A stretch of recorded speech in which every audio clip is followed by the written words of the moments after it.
dari mantan member NCT yaitu Moon Tae-il. Udah resmi keluar dari NCT dan juga SM Entertainment terkait dengan skandal kasus yang sudah naik ke publik dan juga media. Diancam dengan hukuman hingga 7 tahun penjara terkait kejahatan.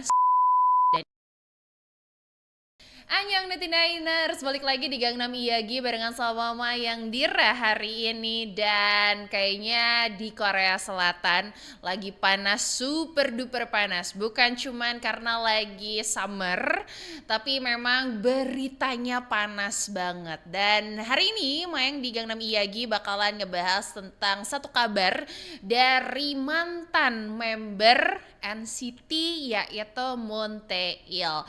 Sebenarnya mungkin sebagai uncitizen ya kayak sedih banget jujur dengar berita ini, dengar kabar ini dan kayak aduh tolong gitu dong gitu. Cuman mau gimana lagi, kita harus bahas di Gangnam Iyagi hari ini 99er shortly atau singkatnya. Ini kabarnya datang dari Moon Tae-il atau kita nyebutnya Tae-il ya 99ers yang merupakan mantan member NCT yang dulu debut di bulan April 2016 dan sudah resmi keluar dari NCT dan juga SM Entertainment pada tanggal 28 Agustus 2024 karena terkait dengan skandal kasus yang sudah naik ke publik dan juga media.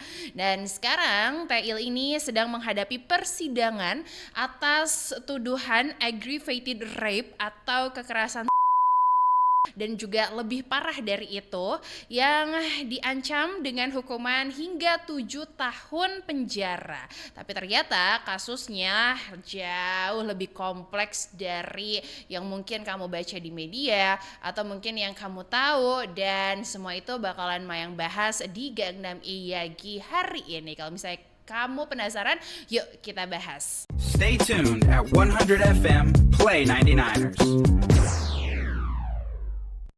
Jadi profil singkat tentang Moon Tae-il sendiri 99ers. Jadi Moon Tae-il ini adalah salah satu membernya NCT dulu, sekarang sudah mantan member dan dulu debutnya itu lewat rotasi member di NCT U dulu pada tahun 2016 tepatnya tanggal 10 April dan akhirnya menjadi anggota unit NCT Illichil atau NCT 127 di Juli 2016.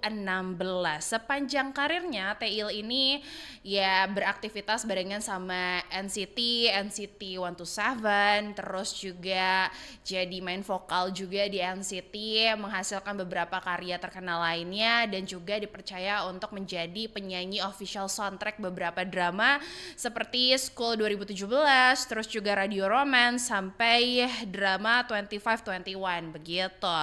Nah, kita masuk ke kasusnya 99ers. Ini kasusnya justru bikin kaget pada tahun 2024 ya.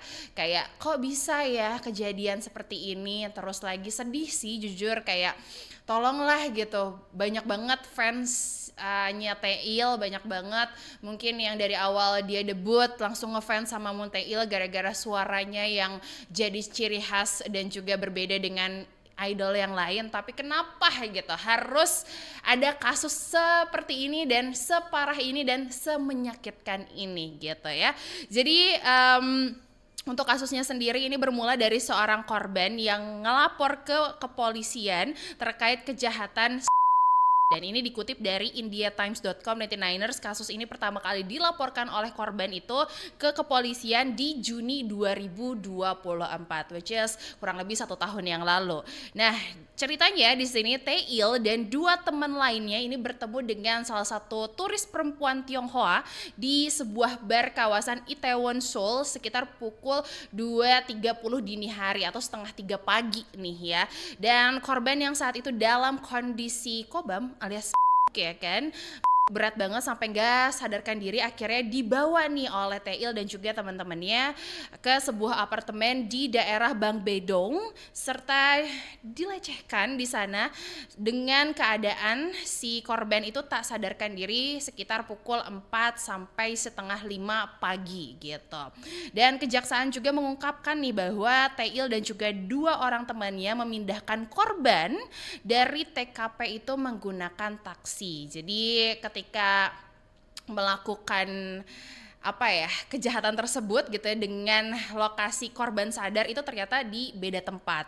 Nah, melalui grup chat Taeil dan juga kedua temannya, mereka bilang kalau misalnya ya udah masukin ke taksi aja dan juga antar si korban tersebut ke tempat lain biar dia ingatnya kalau dia udah pergi ke tempat yang lain atau dia sadar di tempat yang lain gitu. Dan dikutip dari m.entertain.naver.com, kalau misalnya polisi melakukan penyelidikan kepada para terdakwa ini selama 2 bulan, yaitu dari mulai bulan Juni sampai dengan Agustus 2024.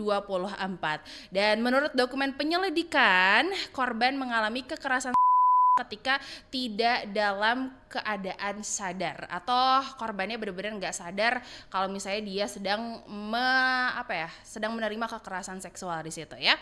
Dan dikutip lagi dari teenfolk.com, tindak ini juga secara hukum dikategorikan sebagai special quasi rape atau dalam istilah hukum ini merajuk pada tindakan terhadap seseorang yang tidak dalam kondisi sadar atau tidak mampu memberikan persetujuan secara sah. Yes, betul banget, ini termasuk ke tindakan yang sudah sangat fatal dan juga hukumannya sangat berat ya 99ers ya.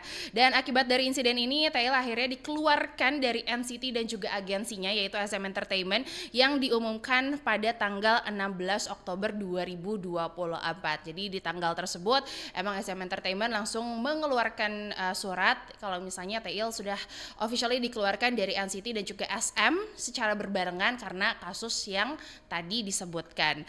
Dan saat SM Entertainment resmi mengumumkan Taeil dikeluarkan dari NCT dan juga agensi atau SM Entertainment, dan akhirnya Taeil juga mengaku akan menjalani penyelidikan secara kooperatif dan mengikuti alur yang ada. Jadi dia nggak akan denial terhadap keadaan yang ada begitu. Dan pada persidangan di tanggal 18 Juni 2025 atau beberapa hari yang lalu di bulan Juni ini, Taeil ini memang mengaku bersalah gitu. Dan dia meminta keringanan serta meminta maaf. Di sini mungkin kayak banyak hal dan juga banyak orang yang kurang setuju ya gitu, kayak ya dia ngakuin kesalahan tapi kenapa sih gitu dia pakai minta keringanan dan juga minta ada difikirkan kembali gitu terhadap perilakunya dia, padahal kan perilakunya udah pasti salah, terus juga ini menyakitkan juga, terus merugikan seseorang juga, bahkan mungkin banyak orang di sekitarnya dia gitu yang dirugikan juga. Dan lewat permintaan maaf dan juga keringanannya, kalau misalnya Taeil tuh bilang dia nyesel gitu telah melakukan hal tersebut, bahwa dia merugikan seseorang, terus juga merugikan orang-orang di sekitarnya, tapi dia juga meminta keringanan karena selama ini dia sudah kooperatif dalam penyelidikan, terus lagi sudah melalui bimbingan konseling mungkin ya gitu dengan pihak-pihak yang berwajib dan juga berwenang. Jadi mohonlah gitu tolong mungkin kayak ada keringanan tersendiri gitu. Tapi POV Mayang ya gitu dan juga para fans pasti kayak ya harus sebanding dong gitu kan hukumannya, apalagi memang apa yang dilakukannya sudah benar salah, terus lagi ya secara hukuman juga harus mendapatkan yang setimpal begitu. Dan akhirnya jaksa dari persidangan itu menuntut 7 tahun penjara dengan 10 tahun pembatasan kerja dan kewajiban pelaporan data pribadi. Dan sampai saat ini juga Taeil ya, dia kan memang sudah keluar dari agensi dan juga grupnya, dan sekarang dia sedang bekerja paruh waktu kalau nggak salah. Kemarin beberapa artikel menyebutkan di salah satu kafe atau restoran ya, punya teman dekatnya begitu. Jadi akhirnya mungkin ya Tail harus mendapatkan apa yang sudah dia perlakukan ya, atau dia lakukan terhadap orang lain. Dia udah bikin rugi orang lain, ya berarti dia harus menanggung juga akibatnya. Dan walaupun dia mengaku bersalah, tapi mungkin ya dari persidangan juga hasilnya harus setimpal. Dan pada beberapa versi sih banyak yang bilang itu kurang 7 tahun tuh, karena dia sudah merusak hidup seseorang. Tapi tenang aja 99ers, karena sidang putusan utama ini nanti bakalan digelar di tanggal 10 Juli 2025, dan keputusan besar ini bakalan ditentukan gitu, apakah jumlah hukuman yang diterima oleh Tail itu emang akan di 7 tahun penjara dan 10 tahun pembatasan aktivitas, atau mungkin bisa lebih dari itu. Nah, kira-kira menurut kamu gimana sih 99ers? Atau kamu mungkin punya komentar lain terhadap kasus ataupun insiden yang satu ini? Jujur Le, kalau misalnya Mayang boleh komentar duluan, sebagai fans NCT sakit say, tapi mau gimana lagi, kayak ya udah Tail, kamu harus mendapatkan hukuman yang setimpal, dan tolong ya gitu, nggak ada minta keringanan lagi, karena apa yang kamu lakukan itu sudah menyakitkan banyak orang begitu. Tapi kalau misalnya kamu 99ers punya komentar yang lain, atau mungkin kamu punya pendapat yang lain, boleh dong kasih tahu Mayang aja di kolom komentar. Bahkan kalau misalnya kamu punya isu-isu yang lain yang mau dibahas di Gangnam Iyagi, yuk komen aja dulu. Dan sampai ketemuan sama Mayang lagi di Gangnam Iyagi selanjutnya. Annyeong.